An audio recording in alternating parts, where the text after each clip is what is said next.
ఒకసారి నేను వెనుతిరిగి చూసా, నే నడిచిన మార్గములోన అడుగుల గురుతులను.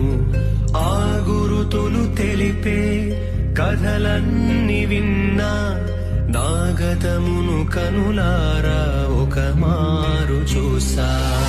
ఎన్నో దీవెనలు, ఆశ్చర్య కార్యములు, ఎన్నో అనుభూతులు, ఆనంద స్మృతులు, నన్ను కన్న తల్లిదండ్రుల ప్రేమ అనురాగం, నాతో బొట్టును నాలో నింపిన వాత్సల్యం.